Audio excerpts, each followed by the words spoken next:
출애굽기 1장. 야곱과 함께 각각 자기 가족을 데리고 이집트로 내려간 이스라엘의 아들들의 이름은 르우벤과 시므온과 레위와 유다와 이사갈과 스불론과 베냐민과 단과 납달리와 갓과 아셀이다. 이미 이집트에 내려가 있는 요셉까지 합하여 야곱의 혈통에서 태어난 사람은 모두 70명이다. 세월이 지나서 요셉과 그의 모든 형제와 그 시대 사람들은 다 죽었다. 그러나 이스라엘 자손은 자녀를 많이 낳고 번성하여 그 수가 불어나고 세력도 커졌으며 마침내 그 땅에 가득 퍼졌다. 요셉을 알지 못하는 새 왕이 일어나서 이집트를 다스리게 되었다. 그 왕이 자기 백성에게 말하였다. 이 백성, 곧 이스라엘 자손이 우리보다 수도 많고 힘도 강하다. 그러니 이제 우리는 그들에게 신중히 대처하여야 한다. 그렇게 하지 않으면 그들의 수가 더욱 불어날 것이고 또 전쟁이라도 일어나는 날에는 그들이 우리의 원수들과 합세하여 우리를 치고 이 땅에서 떠나갈 것이다. 그래서 이집트 사람들은 이스라엘 자손을 부리는 공사 감독관을 두어서 강제 노동으로 그들을 억압하였다. 이스라엘 자손은 바로가 곡식을 저장하는 성읍 곧 비돔과 라암셋을 건설하는 일에 끌려 나갔다. 그러나 그들은 억압을 받을수록 그 수가 더욱 불어나고 자손이 번성하였다.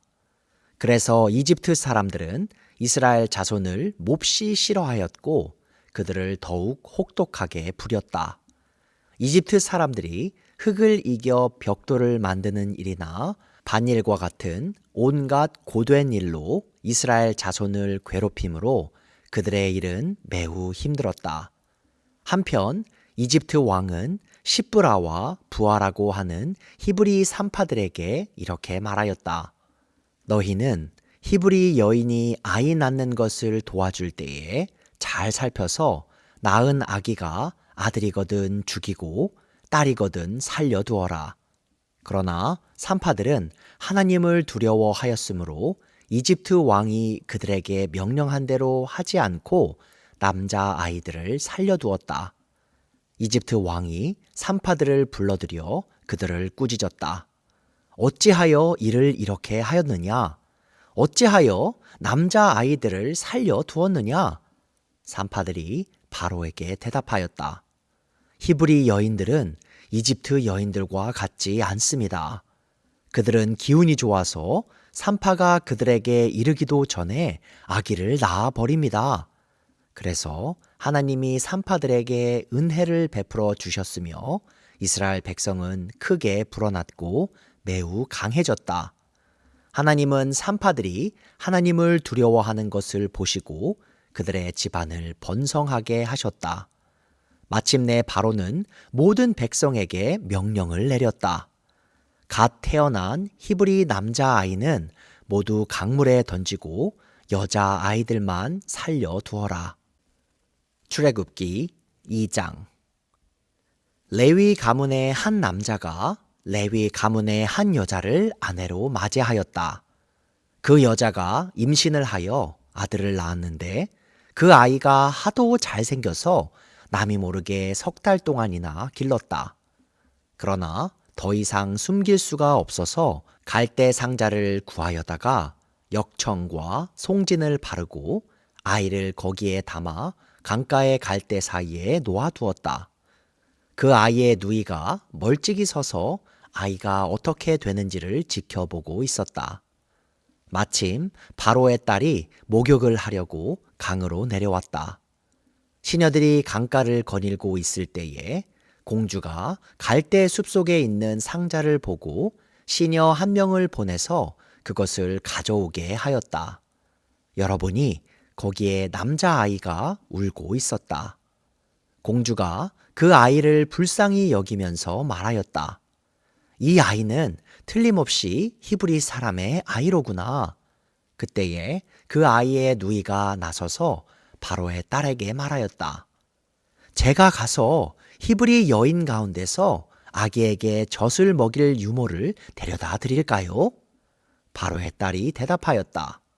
그래, 어서 데려오너라. 그 소녀가 가서 그 아이의 어머니를 불러왔다. 바로의 딸이 그에게 말하였다. 이 아이를 데리고 가서 나를 대신하여 젖을 먹여다오. 그렇게 하면 내가 너에게 싹스를 주겠다. 그래서 그 여인은 그 아이를 데리고 가서 젖을 먹였다.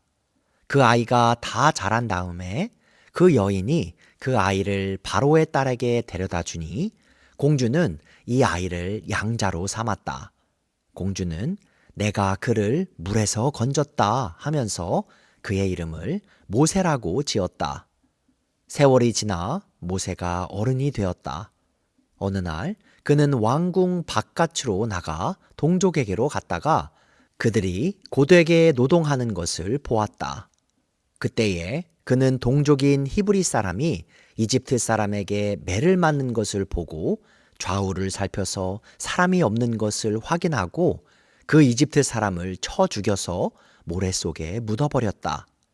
이튿날 그가 다시 나가서 보니 히브리 사람 둘이 서로 싸우고 있었다. 그래서 그는 잘못한 사람에게 말하였다. 당신은 왜 동족을 때리오? 그러자 그 사람은 대들었다.